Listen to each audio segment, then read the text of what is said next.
கிறிஸ்தவ சீஷத்துவம் அது குறித்த நம்ம படிக்க போறோம்.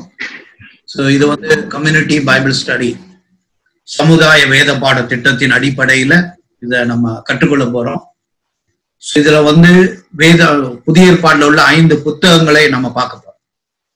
பிலமோன், 1 யோவான், 2 யோவான், 3 யோவான் மற்றும் யூதா.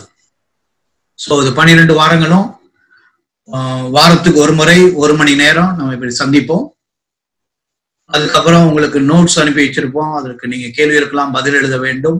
பதில் எழுதி நீங்க வாட்ஸ்அப்ல போட்டா நல்லது. மற்றவர்கள் எழுதுற பதிலையும் நீங்க வாசித்து பார்க்கலாம். வாசித்து பார்ப்பதுனாலே உங்களுக்கு என்ன செய்யும், ஆழமான தெளிவு கிடைப்பதற்கு வாய்ப்பு உண்டு. அதுக்காக வாசிக்கணும். அதுக்கப்புறம் நம்ம கூடுமான வரை நம்ம தொடர்ந்து எல்லா கிளாஸையும் அட்டென்ட் பண்ணணும். ஸோ இந்த சீஷத்துவத்தை குறித்து கற்றுக்கொள்வதற்கான நோக்கம் என்னன்னா, நாம் சீஷல் ஆகுறது மாத்திரம் இல்ல, மற்றவர்களை சீஷல் ஆகும். மற்றவர்களுக்கு நாம் போதிப்பவர்களாய் மாற வேண்டும். அதுதான் நம்முடைய நோக்கமா இருக்கு. ஸோ அது நம்ம மட்டும் நன்றாக ஆவிக்குரிய போஜனம் கிடைத்ததுன்னு திருப்தி ஆயிடக்கூடாது. இது மற்றவர்களுக்கு பகிர்ந்து கொடுக்க வேண்டியது. ஸோ இன்றைக்கு முதல் நாளா இருக்கிறபடினால நம்ம என்ன செய்ய போறோம், சீஷத்துவத்தை குறித்து ஒரு இன்ட்ரோடக்ஷன், ஒரு அறிமுகத்தை செய்ய போறோம். ஸோ இந்த பவர் பாயிண்ட் உங்களுக்கு அனுப்பி வைப்போம். அதை நீங்க பார்த்து அதை படித்துக் கொள்ளலாம், அதை நீங்க பயன்படுத்தலாம். ஸோ சீஷத்துவம் என்று சொல்லும் பொழுது 5 வகையில ஆங்கிலத்தில் இப்படி சொல்லுவோம்: believing, being, behaving, be thinking are becoming. நான் 5 காரியங்களை சொல்றேன். சீஷன்னா யார்? இயேசு கிறிஸ்துவை விசுவாசிக்கிறவன், பிலீவிங். இரண்டாவது பீயிங், அவன் கிறிஸ்துவின் பிள்ளையாகவே வாழ்ந்து கொண்டிருப்பவன், கிறிஸ்துவின் பிள்ளையாக தொடர்ச்சியாக வாழ்ந்து கொண்டிருப்பவன், எப்பொழுதுமே அந்த நிலைப்பாட்டில் இருக்கிறவன். சோ பிஹேவிங், பிஹேவிங் சொல்லும் பொழுது எப்படி நாம் செயல்படுகிறோம், நம்முடைய நடத்தை எப்படி உள்ளது, அதுதான் பிஹேவிங். அதுக்கப்புறம் பி திங்கிங், அதாவது ஒரு புதுப்பிக்கப்பட்ட மனது அல்லது சிந்தனை, சிந்தனையிலே ஒரு மாற்றம், எண்ணங்களிலே, சிந்தனைகளிலே. சோ வேர்ல்ட் வியூ சொல்லி ஆங்கிலத்தை சொல்லுவோம், உலகத்தை குறித்த கண்ணோட்டத்திலே மாற்றம். 5வது பிகமிங் லைக் கிரைஸ்ட், கிறிஸ்துவை போல் மாறுவது. இந்த 5ம் ஒன்றுபட இருப்பதுதான் ஒரு டிசைபிள்ஷிப், ஒரு சீஷத்துவம் என்று சொல்ல முடியும். சோ அதை குறித்து நம்ம பார்க்க போறோம். சீஷத்துவத்துக்கான 5 படிகளை பார்க்கணும், அல்லது படிநிலைகள் அல்லது ஸ்டேஜஸ் சொல்லி சொல்லுவோம். சோ 4 நற்செய்தி நூல்ல நம்ம வாசிக்கும் பொழுது அதுல 5 சொற்றொடர்களை அல்லது பிரேசஸ் நம்ம எடுக்க முடியும். அந்த 5 ஒரு சீஷத்துவத்தின் படிக்கட்டுகள் அல்லது நிலைகளை அது குறிக்கிறது. சோ அது முதலாவது என்னன்னு பார்த்தோம்னா, கம் அண்ட் சீ, வந்து பாருங்கள். யோவான் 1:39 யோவானை பின்பற்றிய சீசர்கள் ஆண்டவராகிய இயேசு கிறிஸ்துவை குறித்து யோவான் சாட்சி சொல்கிறான், இவர் உலகத்தின் பாவத்தை சுமந்து தீர்க்கிற தேவாட்டுக்குட்டி. இதை கேட்ட பின்பு யோவானை பின்பற்றின 2 பேர் ஆண்டவராகிய இயேசு கிறிஸ்துவை பின்பற்றி வருகிறார். அவர் திரும்பி பார்த்து, உங்களுக்கு என்ன வேணும்னு சொல்லி கேட்கிறார். அப்பொழுது அவர் கேட்கிறாங்க, ரபி, நீர் எங்கே தங்கி இருக்கிறீர்? ஆண்டு சொல்றாரு, வந்து பாருங்கள். 2வது நிலை அப்படின்னு சொல்லும் பொழுது, என்னை பின்தொடருங்கள் அல்லது என்னை பின்பற்றி வாருங்கள், ஃபாலோ மீ. மத்தேயு 4:19 பார்க்கலாம், மத்தேயு 9 அதை வாசிக்கிறோம். ஒரு சிலரை கூப்பிட்டாண்ட என்ன சொல்றாரு, என்னை பின்தொடருங்கள், பின்பற்றி வாருங்கள் அப்படின்னு சொல்றாரு. 3வது, அப்படி பின்பற்றுகிறவர் என்ன செய்யணும், என்னில் நிலைத்திருங்கள், remain in me, abide in me. யோவான் 15:4. 4வது என்னன்னா, புறப்பட்டு செல்லுங்கள் அல்லது போய் சீஷர்கள் ஆக்குங்கள். மத்தேயு 28:18-20. சோ கிறிஸ்துவிலே நிலைத்திருப்பது மட்டும் போதாது, அவர்கள் போய் சீஷர்களை உருவாக்கும். 5வது நிலை என்ன? ஃபீட் மை லேண்ட்ஸ், என் ஆடுகளை மெய்ப்பாயாக, என் ஆடுகளை போஷிப்பாயாக. சோ 5 நிலையில இருக்கு. இப்ப கேள்வி எப்படின்னா, நான் எந்த நிலையில இருக்கேன்? முதல் படியில இருக்கனா, 2வது படியில இருக்கனா, இல்ல 3வதுல இருக்கனா, இல்ல 4வதுல இருக்கனா, இல்ல 5வதுல இருக்கிறேனா, அல்லது நான் 2வதுலயே நான் 20 வருஷமா இருக்கிறேனா, இல்ல 3வதுலயே 3 வருஷமா இருக்கிறேனா, முன்னேறுகிறேனா அப்படின்னு சொல்லி ஆராய்ந்து பார்ப்பதற்கு இது உதவும். இப்பொழுது ஒவ்வொரு நிலையும் குறித்து நம்ம பார்க்கணும். முதலாவது என்ன பார்க்கணும்? வந்து பாருங்கள். அதான் முதல் நிலை. சோ இது எப்படின்னா ஒரு அழைப்பு, ஒரு இன்விடேஷன். ஒருவேளை நம்ம கல்யாணத்துல நம்மளை கூப்பிட வருவாங்க, வீட்டுல பத்திரிகை கொடுத்து கட்டாயம் கல்யாணத்துக்கு வாங்க அப்படின்னு சொல்லி சொல்லுவாங்க. சோ கல்யாணத்தை அழைப்பை பெற்றவர்கள் 200 பேர் இருப்பாங்க. ஆனா எல்லாரும் 200 பேர் வந்துருவாங்களா? வரமாட்டாங்க. மேபி 150 பேர் வருவாங்க, இல்ல 100 பேர் வருவாங்க. சோ இந்த அழைப்பை ஏற்றுக்கொள்வார்கள், ஏற்றுக்கொள்ளாமல் இருப்பாங்க. ஒரு சிலர் மனமுவந்து ஏற்றுக்கொள்வார்கள், ஒரு சிலர் என்ன செய்வாங்க, சரி போய் தான் பார்ப்போமே அப்படின்னு சொல்லி வருவோம். சோ சரி அன்னைக்கு நம்ம ஃப்ரீயா தான் இருப்போம், அன்னைக்கு போய் பார்க்கலாம் அப்படின்னு சொல்லி யோசிப்போம். சோ இந்த அழைப்பை வெவ்வேறு விதமாய் ஏற்றுக்கொள்வார்கள், இல்ல நிராகரிப்பார். ஒரு சிலர் என்ன சொல்லுவாங்க, இந்த கல்யாணத்துக்கு போய் யார் போவா, இவன் கல்யாணம் நம்ம போகணுமா அப்படின்னு சொல்லி போக மாட்டான். சோ இதே போலதான் முதல் கட்டம் என்ன சொன்னா, ஆண்டவருடைய நற்செய்தியானது எல்லோருக்கும் அறிவிக்கப்படுகிறது, எல்லோருக்கும் அழைப்பு கொடுக்கப்படுது. என்ன சொல்றோம்? கர்த்தர் நல்லவர் என்பதை ருசித்து பாருங்கள், அல்லது வருத்தப்பட்டு பாரம் சுமப்பதில்லை எல்லாரும் இடத்தில் வாருங்கள். இந்த வசனங்கள்லாம் நம்ம சொல்லி என்ன செய்யறோம்? பிரசங்கம் பண்ணி மக்களை ஆண்டவர் அண்டை அழைக்கிறோம். ஒரு சிலர் வருவாங்க, ஒரு சிலர் வராம போயிருவாங்க, ஒரு சிலர் வித்தியாசமான நோக்கங்களோடு எதிர்பார்ப்போடு வருவாங்க.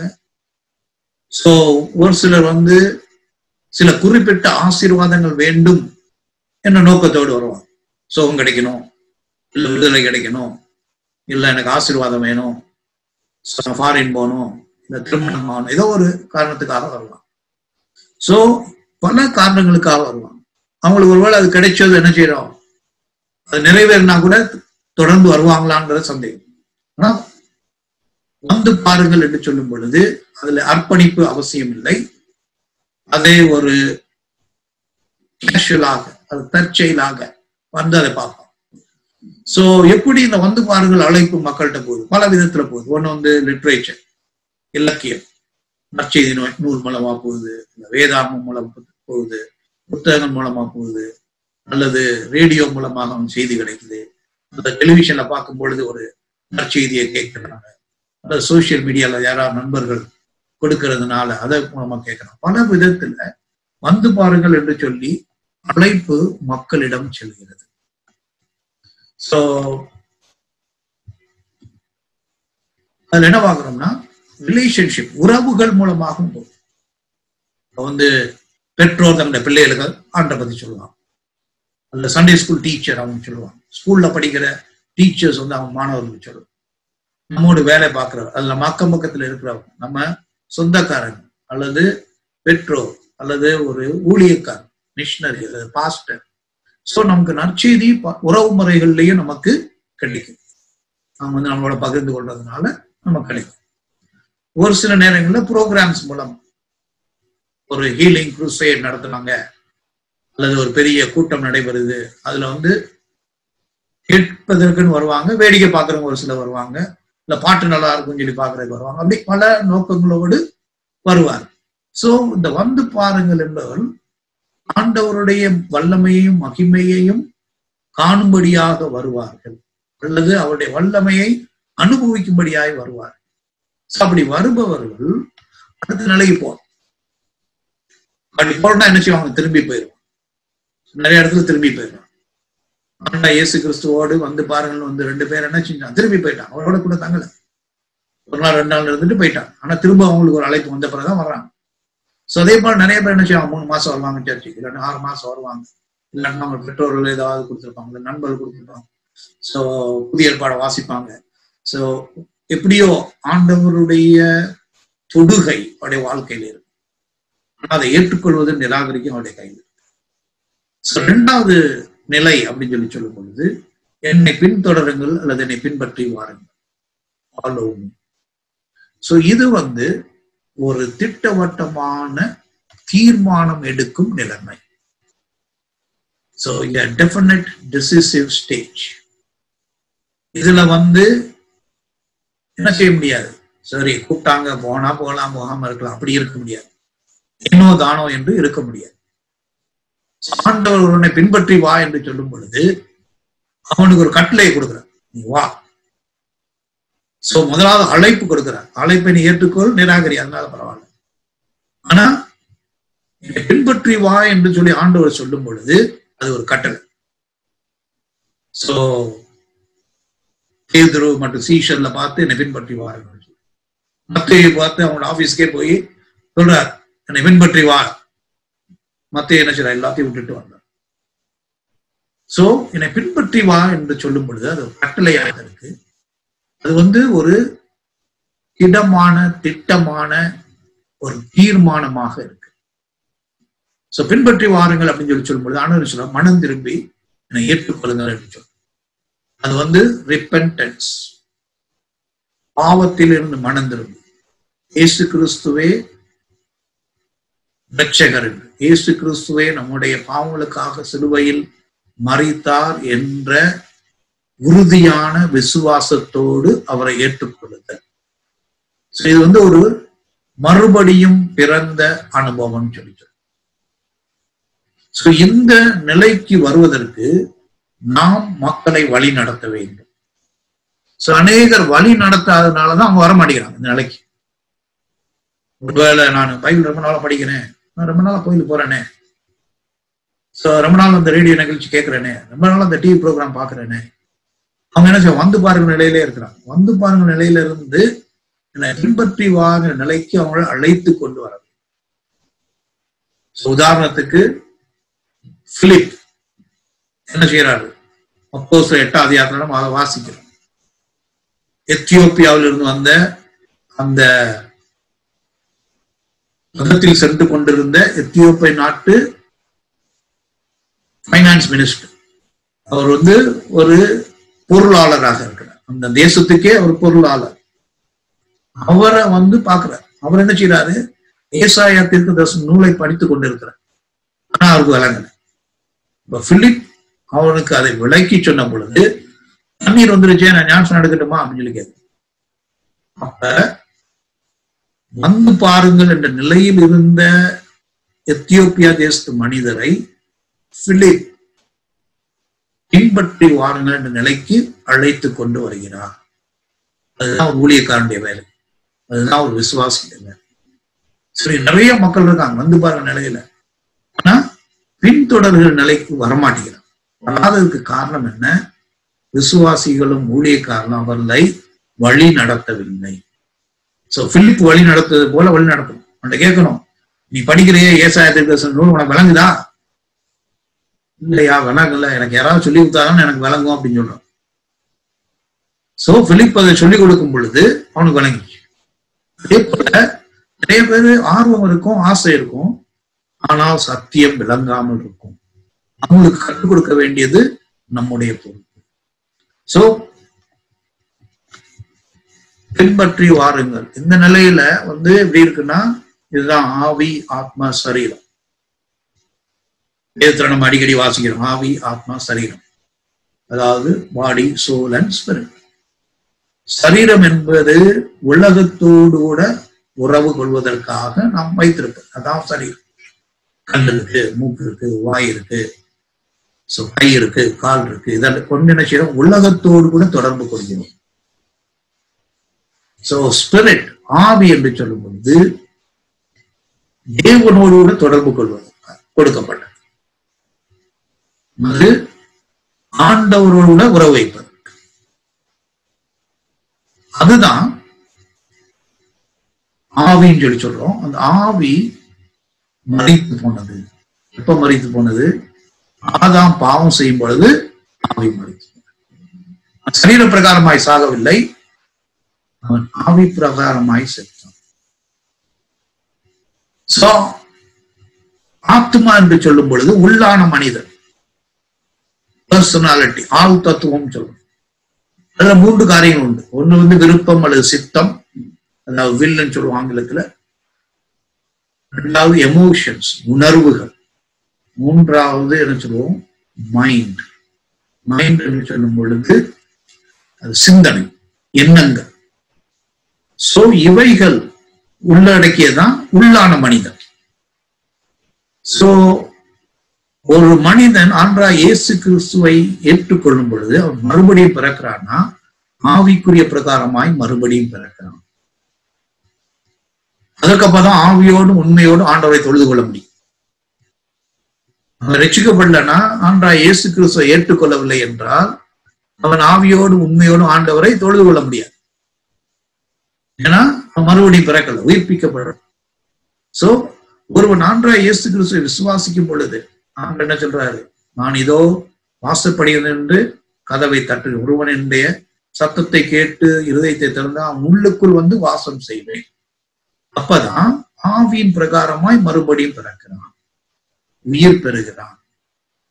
சோ இந்த நிலை ரட்சிக்கப்படுற நிலையாய் இருக்கிறது. இது ரொம்ப முக்கியமானது.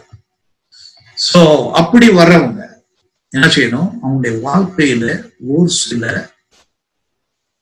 பழக்கங்கள் வழக்கங்கள் உருவாக வேண்டும். ஆவிக்குரிய பழக்கங்களும் வழக்கங்களும், ஆவிக்குரிய டிசிப்ளின்ஸ், ஸ்பிரிச்சுவல் டிசிப்ளின்ஸ். இயேசு கிறிஸ்துவை ஏற்றுக்கொண்டான் என்று சொன்னா இந்த 4 காரியம் அவனுடைய தினசரி வாழ்க்கையிலே காணப்பட வேண்டும். அப்படி காணப்படலன்னா அவன் சீஷனே கிடையாது. இன்னைக்கு நிறைய சீஷர் என்ன செய்யல, இந்த 4 காரியம் இருக்காது. முதலாவது என்னது, வேதாகமத்தை வாசித்தல், படித்தல். தினமும் பைபிளை படிக்க வேண்டும். அப்படி படிக்கலன்னா விசுவாசத்திலே வளர முடியாது. பிறந்த குழந்தையை போலே இருப்பான், வளர்ச்சி இருக்காது, முதிர்ச்சி இருக்காது. 2வது ஜெபம். ரட்சிக்கப்பட்டேன்னு சொன்னான்னா அவனுடைய வாழ்க்கையில ஜெபம் மூச்சு விடுற மாதிரி. சோ மூச்சை இழுத்து வெளியே விடுறோம். அதே போலதான் ஒருவனுடைய வாழ்க்கையில ஜெபமும் வேத வாசிப்பும் மூச்சை விட்டு விடுற மாதிரி, இழுத்து விடுற மாதிரி. அப்படிப்பட்ட தினசரி பழக்கமும் ஒழுக்கமும் பண்ண. 3வது என்ன, ஐக்கியம். மற்ற விசுவாசிகளோடு சேர்ந்து ஐக்கியம் கொள்ள வேண்டும். இல்ல நான் தனியா வீட்டிலே ஜெபம் பண்ணிக்கிறேன், நான் தனியா வீட்டிலே ஆராதிக்கிறேன், அதெல்லாம் சரி கிடையாது. ஐக்கியம் தேவை. சிறு ஐக்கியமோ பெரு ஐக்கியமோ அது நிச்சயமா தேவை. அடுத்து சாட்சியுள்ள வாழ்க்கை. இந்த 4 ஒழுக்கங்களும் ஒருவன் ரட்சிக்கப்பட்டேன்னு சொல்லி சொன்னான்னா அவனுடைய வாழ்க்கையில காணும்.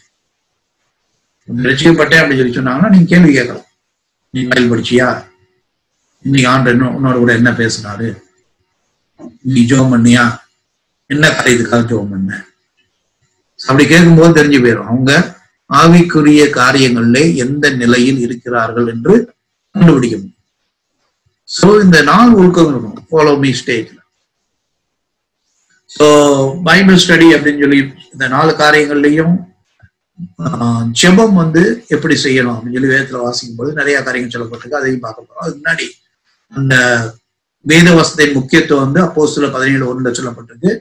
நிறைய கிறிஸ்தவர்கள் எப்படி இருந்தாங்க, நர்ஸ் குணசாலிகள் ஆயிருந்தாங்க. அது காரணம் என்ன, ஆர்வமுடன் வேதத்தை தினமும் படிச்சாங்க, ஏர்னஸ்ட்லி. 2வது அன்றாடம் தினமும் அந்த வசனத்தை ஆராய்ந்து பார்த்தார்கள். 3வது காரியங்கள் இப்படி உள்ளதா என்று ஆராய்ந்து பார்த்தார். சோ வேத வாசிப்புல இந்த 3 காரியங்கள் இருக்கு. இதை நம்ம விவரமா பின்னாடி பார்ப்போம். சோ அது மாத்திரம் இல்ல, ஜெபம். ஜெபம் என்று சொல்லும் பொழுது அது ஒரு உறவாய் இருக்கிறது. ஆண்டவருடைய கர்த்தருடைய ஜெபம் என்று சொல்லி பார்க்கும் பொழுது ஆண்டவர் கற்பித்த ஜெபத்துல 7 விதமான உறவுகளை பார்க்கும். ஜெபம் என்பது ஆண்டோடு கூட கொள்கின்ற ஒரு உறவு. அந்த உறவு எப்படிப்பட்ட உறவு? ஒண்ணு பிதா பிள்ளைகள் என்ற உறவு. இரண்டாவது, அவர் பரிசுத்தமானவர், அவரை பரிசுத்தத்தோடு தொழுது கொள்ள வேண்டும், ஆராதனைக்கு தகுதி உள்ளவர்.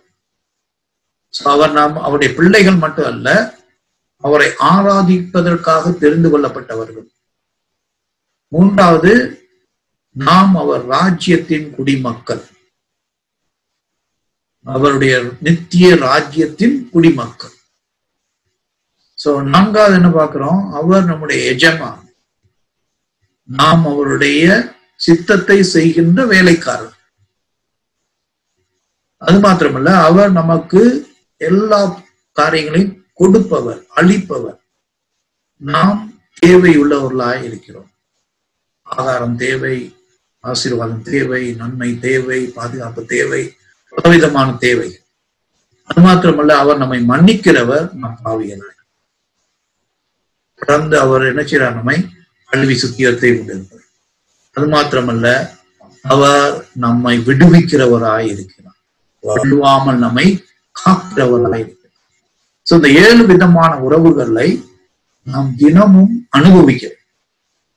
நம்ம இயேசு கிறிஸ்துவை ஏற்றுக்கொள்ளும் அவருடைய பிள்ளைகளாய் மட்டும் மாறல, அவரை ஆராதிக்கிறவர்களாய் மாறி, அவருடைய ராஜ்யத்தின் குடிமக்களாய் மாறி, அவருக்கு பணி செய்யும்படியாய் தெரிந்து கொள்ளப்பட்ட பணியாளர்கள், ஊழியக்காரர்கள், சேவகர்களாய் மாறி, அவர் நம்முடைய தேவைகளை சந்திக்கிறவர், பாவங்களை மன்னிக்கிறவர், நம்மை வலுவாமல் காக்கிறவர். 7 விதமான உறவுகளை பார்க்கிறோம். சோ இந்த ஜெபம் என்பது இந்த உறவுகளை நிலைநிறுத்தவும் இந்த உறவை மேம்படுத்தவும் உள்ளது. சரிதானா? சோ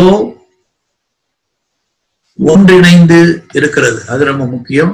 ஐக்கியம், ஏற்கனவே நான் சொன்னேன், ஆண்டவருடைய சபையில ஐக்கியம் தேவை, மற்ற விசுவாசிகளோடு ஐக்கியம் தேவை. அது மாத்திரமல்ல, சாட்சி சொல்கிறவர்களா இருக்கிறது. பரிசுத்த ஆவி உங்களிடத்தில் வரும்பொழுது நீங்க பலனடைந்து எருசலேமிலும் யூதேயா முழுவதிலும் சமாரியாவிலும் பூமியின் கடைசி பரியந்தம் எனக்கு சாட்சிகளாய் இருப்பீர்கள்.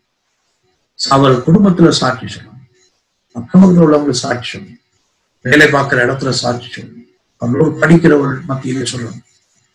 அப்படி நம்ம சாட்சி சொல்லும் பொழுது அவருடைய எதிர்பார்ப்பு இருக்கும். கிறிஸ்துவை பின்பற்றவனா மாறிட்டான், அவனுடைய குணம் மாறுதான்னு சொல்லி அவங்க பார்ப்பாங்க. அவங்கள்ட்ட ஒரு எதிர்பார்ப்பு உண்டா. சோ சாட்சி உள்ள ஜீவியம் ரொம்ப முக்கியம். சோ 3வது நிலைக்கு போறோம். சரி, வந்து மாறுங்கள் என்ற ஒரு நிலையிலிருந்து என்னை பின்பற்றி வாருங்கள் என்ற நிலைக்கு இயேசு கிறிஸ்து ஏற்றுக்கொண்டு ரட்சிக்கப்பட்டு அவருடைய பிள்ளைகளாய் மாறுறாங்க. ரொம்ப சந்தோஷம். அங்கே நின்றவுடன் அதுக்கு அடுத்த நிலைக்கு வரணும். என்னில் நிலைத்திருங்க. என்னை நிலைத்திருக்கிறவர் என்ன செய்வாங்க? கனி கொடுக்கிறவர்களாய் மாறுவார். சோ நிறைய பேர் என்ன செய்யறாங்க? பின்பற்றி வாருங்கள் நிலைக்கு வர்றாங்க, ஆனா நிலைத்திருந்த நிலைக்கு அவங்க முன்னேற்றம் இல்லை.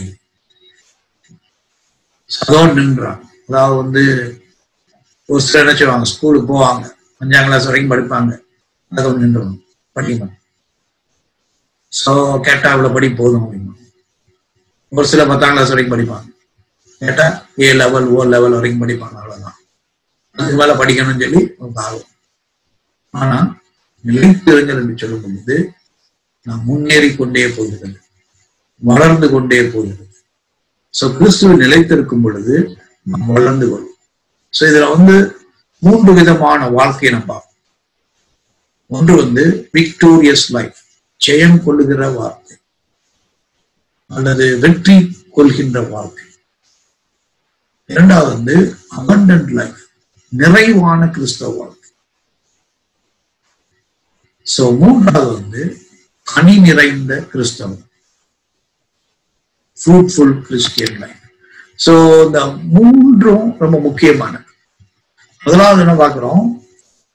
ஜெயம் கொள்ளுகின்ற வாழ்க்கை. நீங்க நிறைய கிறிஸ்தவர்கள் எப்படி இருக்காங்க, விசுவாசிகள் எப்படி இருக்காங்க? டிஃபீட்டட் கிறிஸ்டியன், தோல்வியுற்ற கிறிஸ்தவ லைஃப். அவங்க வாழ்க்கையில் என்ன இல்லை? ஜெயம் இல்லை, வெற்றி இல்லை. பாவத்தின் மேல் வெற்றி இல்லை, பிசாசின் மேல் வெற்றி இல்லை, சூழ்நிலை மேல் வெற்றி இல்லை, மரணத்தின் மேல் வெற்றி இல்லை. தோல்வி அடைந்த கிறிஸ்தவர்களா இருக்கு. ஆண்டு நம்ம தோல்வி அடைவதற்காக அழைக்கவில்லை, வெற்றி பெறும்படியாய் அழைத்திருக்கிறார். அப்ப ஆண்டவருடைய வசனத்தில் நிலைத்திருக்கும் பொழுது, ஜெபத்தில் நிலைத்திருக்கும் பொழுது, ஐக்கியத்தில் நிலைத்திருக்கும் பொழுது, சாட்சியுள்ள வாழ்க்கை வாழும் பொழுது நாம் ஜெயம் பெற்ற கிறிஸ்தவர்களாய் மாறும். இந்த தொடர்ச்சியான டிசிப்ளின் ஒழுக்கங்களை பின்பற்றும் பொழுது என்ன செய்யறோம்? ஜெயம் கொள்வர்களாய் மாறும். என்ன செய்யணும்? டெய்லி பிராக்டிஸ் பண்ணும். தினமும் போய் ஓடி பழக்கப்படுத்திக்கணும். உங்களுடைய சரீரத்தில் உள்ள எல்லா அங்கங்களும் ஓடுவதற்கு ஆயத்தமாயும். அப்பதான் ஒரு ஸ்போர்ட்ஸ் ஈவென்ட் நடக்கும்போது, நடக்கும்போது அவங்க வெற்றி பெறணும். அதே போலதான் தினசரி வேதத்தை வாசித்து ஜெபம் பண்ணி சாட்சி பகிர்ந்து ஐக்கியத்தில் இருக்கும் பொழுது அவர்கள் ஜெயம் கொள்ளுதலாய் மாறி. நிறைய பேர் ஜெயம் கொள்ளாமல் போறதுக்கு காரணம் என்ன? அவர்கள் என்ன செய்யறதில்லை, கிறிஸ்துவில் நிலைத்திருக்கவில்லை. அவர்கள் ஆவிக்குரிய ஒழுக்கங்களை பின்பற்றுவதில்லை. சோ இரண்டாவது என்ன பார்க்கிறோம்? abundant life, அதாவது நிறைவான வாழ்க்கை அல்லது பரிபூர்ண வாழ்க்கை. யோவான்ல வாசிக்கிறோம், அவர்கள் ஜீவனை பெறவும் அந்த ஜீவன் பரிபூர்ணப்படவும் வந்தேன். என்ன அர்த்தம்? ஒரு சாதாரண வாழ்க்கை அல்ல, அசாதாரண வாழ்க்கைக்கு ஆண்டவர் நம்மை அழைக்கிறார். கிறிஸ்தவர் என்று சொல்லும் பொழுது சாதாரண வாழ்க்கை அல்ல, அசாதாரணமான வாழ்க்கை, ஒரு வித்தியாசமான வாழ்க்கை, ஒரு நிறைவான பரிபூர்ணமான வாழ்க்கை. சாது சுந்தர் சிங் சொல்லி இந்தியாவில் ஒருத்தர் இருந்தார். அவர் இதை குறித்து எழுதும் பொழுது ஒரு ஓமையை சொல்றார். இந்த ஓமை என்னன்னா, ஒரு மனிதன் கட்டில படுத்திருக்கிறான். அவன் கை கால் விளங்கவில்லை, அவனால் அசைய முடியவில்லை, ஆனால் அவன் கண்கள் பார்க்க முடியாது, வாய் பேச முடியும். அவ்வளவுதான். கழுத்து கீழே அவனுக்கு உணர்வு இல்லாமல் இருக்கு. சமயத்துல கட்டில் மேல ஒரு பாம்பு ஊர்ந்து வருது. கட்டில் மேல ஏறுது, இவனுக்கு தெரியுது கட்டில் மேல ஏறுது. அந்த பாம்பு அவனை கொத்தும் சொல்லி ஒரு பயம் இருக்கு. ஆனா அவன் கை கால் அசைக்க முடியும், இந்த பாம்பை ஒண்ணும் செய்ய முடியும். இந்த பாம்புகிட்ட இருந்து விலகி ஓடவும் முடியல. இந்த பாம்பு என்ன செய்யுது? அவனை கொத்துது, ஏற முடியும். சோ கட்டில படுத்த படுக்கையா இருந்தவனுக்கு வாழ்க்கை இருந்ததா? உயிர் இருந்ததா? இருந்தது. ஆனால் அது நிறைவான உயிராய் இல்லை, அது நிறைவான வாழ்க்கையாய் இல்லை, அது பலனற்ற வாழ்க்கையாய். அது வாழ்க்கை இருந்துச்சு, வாழ்வு இருந்துச்சு, உயிர் இருந்துச்சு. நிறைய கிறிஸ்தவர்கள் அப்படிதான் இருப்பாங்க. படுத்த படுக்கையா இருக்கிற அவங்கள பார்க்கும்போது பிசாசு வர்றான்னு தெரியுது, சோதனை வருதுன்னு தெரியுது, பிசாசு அவனை மேற்கொள்ள போறான்னு தெரியுது. ஆனா அவனை எதிர்ப்பதற்கு இவங்கள்ட்ட பலன் இல்லை. அதனால என்ன ஆயிடுறாங்க? தோல்வியுற்ற கிறிஸ்தவர்களாக, நிறைவான வாழ்க்கை இல்ல, பரிபூர்ணமான வாழ்க்கை. சோ அது மாத்திரம் இல்ல, அடுத்து என்ன பாக்குறோம்? ஃப்ரூட்ஃபுல் கிறிஸ்டியன், கனி தரும் வாழ்க்கை. கிறிஸ்தவன் என்று சொல்லும் பொழுது அவன் கனி கொடுக்கிறவனா இருப்பான். சங்கீதம் 1வது அதிகாரத்துல நம்ம வாசிக்கிறோம், இரவும் பகலும் கர்த்தருடைய வேதத்தில் பிரியமா இருந்து அவன் எப்படி இருப்பானா? நீர்க்கால்கள் ஓரமாய் நடப்பட்ட மரத்தை போல் இருப்பான். என்ன செய்வானா? ஏற்ற காலத்தில் கனி தருவான், அவன் செய்வதெல்லாம் வாய்க்கும்.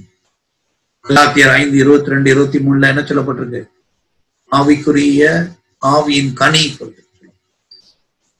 சோ 4 விதமான கனிகளை வேதத்துல வாசிக்கிறோம். ஃப்ரூட் ஆஃப் ரிப்பென்டன்ஸ், மனம் திரும்புதலுக்கு ஏற்ற கனிகளை கொடுங்க. யோவான் ஸ்நானகன் எல்லாரும் ஞானஸ்நானம் பெற வரும்பொழுது அவனுடைய தான் சொல்றாரு, மனம் திரும்புங்கள், பரலோக ராஜ்யம் சமீபமா இருக்கிறது. ஞானஸ்நானம் பெற்ற பிறகு அவன் சொல்றாங்க, என்ன சொல்றாரு? மனம் திரும்புதலுக்கு ஏற்ற கனிகளை கொடுங்கள், மாற்றம் பெற்ற வாழ்க்கைக்கு ஏற்ற கனிகளை கொடுங்கள், ஒரு வித்தியாசமான வாழ்க்கையை வெளிப்படுத்தும் கனிகளை கொடுங்கள். இரண்டாவது என்ன விதமான கனிகள்? ஆவியின் கனி. அன்பு, சந்தோஷம், சமாதானம், நீடிய பொறுமை, தயவு, நற்குணம், விசுவாசம், சாந்தம், இச்சை அடக்கம். இந்த கனிகள் நம்முடைய வாழ்க்கையில தான். அதுக்கப்புறம் என்ன பார்க்கிறோம்? ஃப்ரூட் ஆஃப் லிப்ஸ், உதடுகளின் கனியாகிய ஸ்தோத்திர பலி. எப்பொழுதும் எல்லா சூழ்நிலைகளுக்காகவும் கர்த்தரை ஸ்தோத்தரிக்கின்ற ஒரு அனுபவம், உதடுகளின் கனி. அப்படி எப்பொழுதுமே ஆராதிக்கிறோம். சிந்தனை எல்லாம் ஆராதனை சிந்தனையா இருக்கும். வாழ்க்கை முறையே ஆராதனையாய் மாறும். என்ன பார்க்கிறோம்? ஆத்துமாக்களை ஆதாயம் பண்ணுகின்ற கனி, மற்றவர்களை இயேசுவண்டை வழி நடத்துகிற கனி. சோ நிலைத்திருக்கிறவர்கள் இந்த 4 விதமான கனிகளை கொடுக்கும். ஒரு மரத்தை எப்படி அறிந்து கொள்றோம்? மரத்தை கனியின் வழியாக தான் நம்ம அறிந்து கொள்ள முடியும். சோ கனி கொடுக்கிற கிறிஸ்தவர்களா இருக்கிறோமா, சீஷர்களா இருக்கிறோமா? சோ ஆண்டவருடைய வசனம் என்ன செய்யுது? நம்முடைய சிந்தனையை மாற்றுகிறது. கனி கொடுக்கிறது என்று சொல்லும் பொழுது அது நம்முடைய சிந்தனையை மாற்றினாதான் கனி கொடுக்க முடியும். எண்ணங்களை மாற்றினாதான் கனி கொடுக்க முடியும். எதை நாம் சிந்திக்கிறோமோ அதையே நம்ம செய்வோம். அவங்களுடைய பொக்கிஷங்களை பரலோகத்தில் சேர்த்து வைக்கணும். எங்க உங்க பொக்கிஷருக்கு அங்க உங்க மனம் இருக்கும். சோ மேலானவைகளை சிந்தி, மேலானவை சிந்திக்கணும்னா உங்க சிந்தனையில மாற்றம் உண்டாகும். சோ என்னில் நிலைத்திருங்கள் என்று சொல்லும் பொழுது நம்முடைய எண்ணங்கள் மாறுகிறது, சிந்தனை, நினைவுகள், காரணங்கள் எல்லாம் மாறும். நம்முடைய உணர்வுகள் பரிசுத்த உணர்வுகளாய் மாறுகிறது. அதான் ஆவியின் கனி. முன்னாடி சண்டை, பொறாமை, இப்ப அன்பு. முன்னாடி எரிச்சல், கோபம், இப்ப என்னது? சமாதானம். முன்னாடி முன்கோபம், இப்ப நீடிய பொறுமை. உணர்வுகள் மாறுது. அது மாத்திரமல்ல, ரிலேஷன்ஷிப்ஸ், உறவுகள். உறவுகள் என்னது? மற்றவர்கள ஏமாற்றுகிற உறவு இல்லை, மற்றவர்களுக்கு அற்பமா என்கின்ற உறவு இல்லை, மற்றவர்கள் ஏமாற்றுகிற அல்லது மற்றவர்களை கோபமூட்டுகிற உறவு அல்ல, சமாதானத்தின் உறவு. அதே போல நம்முடைய அணுகுமுறை, நம்பிக்கை, மற்றவர்களை முன்னேற்றத்துக்கு வழி நடத்துகின்ற நம்பிக்கை, எதிர்காலம். அதே போல ஆக்கப்பூர்வமான ஒரு மீட்பு, அதாவது லைஃப் ஸ்டைல். லைஃப் ஸ்டைல் என்று சொல்லும் பொழுது வாழ்க்கை முறை. பவுல் என்ன சொல்றாரு? ஒரு கலசம் தண்ணீர் குடிச்சா கூட அது தேவ மகிமைக்கென்று செய்ய வேண்டும். எதை செய்தாலும் தேவனுடைய மகிமைக்கென்று செய்யுங்க. ஒரு கிளாஸ் தண்ணி குடிச்சாலும் தேவனுடைய மகிமைக்கென்று செய்யுங்க. 2 இட்லி சாப்பிட்டாலும் தேவனுடைய மகிமைக்கென்று சொல்லும். நீங்க ஸ்கூட்டர்ல போனீங்கன்னா தேவனுடைய மகிமைக்கென்று போகும். அப்ப எதை செய்தாலும் ஆண்டவர் நம்ம செய்கிற விதத்தில ஆண்டவர் மகிமைப்பட வேண்டும். நம்மை பார்க்கிறவர்கள் கிறிஸ்துவை மகிமைப்படுத்தும். சோ அதுல என்னில் நிலைத்திருங்கள் என்று சொல்லும் பொழுது எப்படிப்பட்ட தீர்மானங்களை, தேர்வுகளை எடுக்கிறோம், எப்படிப்பட்ட மதிப்பீடுகள் நம்மள்கிட்ட இருக்கு, அதெல்லாம் வேதத்தின் அடிப்படையில இருக்கும். சோ 4வது நிலை என்று சொல்லும் பொழுது நீங்கள் சென்று சீஷர்கள் ஆகுங்கள், புறப்பட்டு போங்கள், சீஷர்கள் ஆகுங்கள். 28:18 இருந்து என்ன சொன்னா? நீங்க போங்க, சீஷர்கள் ஆகுங்க. பிதாகுமாரன் பரிசுத்தாவின் நாமத்தினாலே அவளுக்கு ஞான ஸ்நானம் கொடுங்க. அப்பொழுது நான் கற்றுக் கொடுத்த எல்லாவற்றையும் அவர்களுக்கு கற்றுக் கொடுங்க அப்படின்னு சொல்லி ஆண்டவர் நமக்கு கட்டளை கொடுத்திருக்கிறார். உங்கள் சீஷர்களாக்குங்க. நம்முடைய வாழ்க்கை நோக்கம் என்ன? சீஷர்களாக்க வேண்டும். ஒரு பாவி மனம் திரும்புவதனாலே பரலோகத்தில் மிகுந்த சந்தோஷம் உண்டாயிற்று. ஒரு பாவி மனம் திரும்புவதனாலே பரலோகத்துல மிகுந்த சந்தோஷம் உண்டு. உன்னுடைய வாழ்க்கையின் லட்சியம் என்ன? பரலோகத்தில் மிகுந்த சந்தோஷம் உண்டாகும். பரலோகத்தில் மிகுந்த சந்தோஷம் உண்டாக்கணும், சீஷர்லாம். சோ நாம் சீஷர்லா இருந்தா போதாது, சீஷர்லா இருக்கு. நாம சீஷர்ல உருவாக்கும் பொழுது மற்றவர்களை சீஷர்லாய் உருவாக்கும், சீஷர்லை உருவாக்கும். அதான் நம்முடைய வாழ்க்கையின் லட்சியமாய் இருக்க வேண்டும். சோ சீஷராக்கிறது அது எங்க போகணும்? சகல ஜாதிகளை சீஷராக்கணும், இருக்கிற இடங்கள்ல சீஷராக்கணும். அதாவது ஒரு பொதுவான தரிசனம், எல்லாரையும் சீஷராக்கணும், அதான் நம்முடைய நோக்கம்.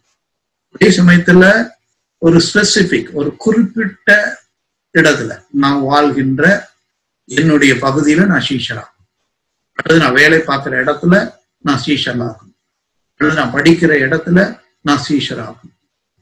அதே ஒருவேளை ஆண்டு நமக்கு ஒரு பாரத்தை கொடுப்பார், நம்ம அக்கம் பக்கத்துல உள்ள ஒரு வேலை, அங்க இருக்கிற ஏழை மக்களுக்கு நான் போய் டியூஷன் எடுப்பேன், அதன் மூலமா சீஷராக்குவேன். அல்லது ஜெயில இருக்கிற கைதிகளுக்கு போய் சுவிசேஷம் சொல்லுவேன், அது என்னுடைய அழைப்பா இருக்கு. அதுதான் ஒரு ஸ்பெசிபிக் விஷயம். ஆண்டவர் நமக்கு எதை சொல்றார்? இங்க போய் யார சீஷல் ஆக்கும், அது மாத்திரம் அந்த சீஷம் ஆக்குறது வளர்ச்சி பெற்றுக் கொண்டே இருக்கும். எப்படி வளர்ச்சி?